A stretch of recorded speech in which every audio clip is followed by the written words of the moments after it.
Adam and Eve by Robert Smokey Miles. The first man looked at the rib girl, who was ripped right from his chest. He said, "You look cute in your birthday suit, and I really do dig your breasts." Then he palindromed, "Madam, I'm Adam." She said, "I'm Eve, please don't leave." And soon they got up and at 'em and reproduced like you wouldn't believe.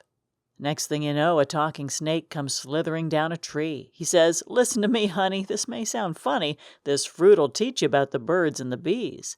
So she ate of it, and kinda liked the flavor, though it tasted just a little bit tart. He took a bite, said, I like," and it made both of them real smart. But the old god was getting angry. "I told you not to chew on that stuff. You'll have to find a finer fashion designer, 'cause that nudity ain't gonna be enough." So they cut down some nice fig leaves. Eve said, "You'll live and you'll loin." But Adam was pissed, 'cause he was missing his miss, walking round with an uncovered groin. "What am I going to do about you?" asked Adam when they made pillow talk. "You'd better behave," said Eve, "or I'll say me too. You'll end up taking the perp walk." So Adam tried to cool it, and behaved just like a mensch, but he thought his gig was to be a chauvinist pig, so Eve made him sit on the bench.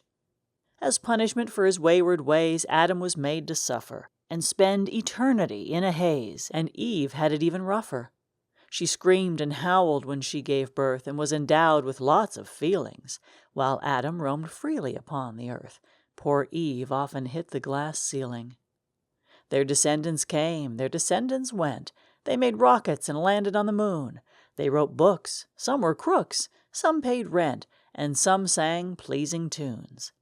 But Adam and Eve were simple folk, till from that apple they did munch, and God must still be writing jokes, 'cause humanity's way out to lunch. They push, they control, they scorch the globe, they kill animals and eat 'em. So many of them are some kind of phobe. They take fellow humans, slay 'em and beat 'em. It's sad how they're turning that garden from a paradise to a trash bin, without so much as an "I beg your pardon," or admitting that that's some kind of sin. Well, Adam and Eve had it pretty good. They had everything they did require. They lived in a real nice neighborhood until they got overcome by desire. But looking back, how could they change any aspect of their life? Maybe it was all prearranged, a little peace, a little strife.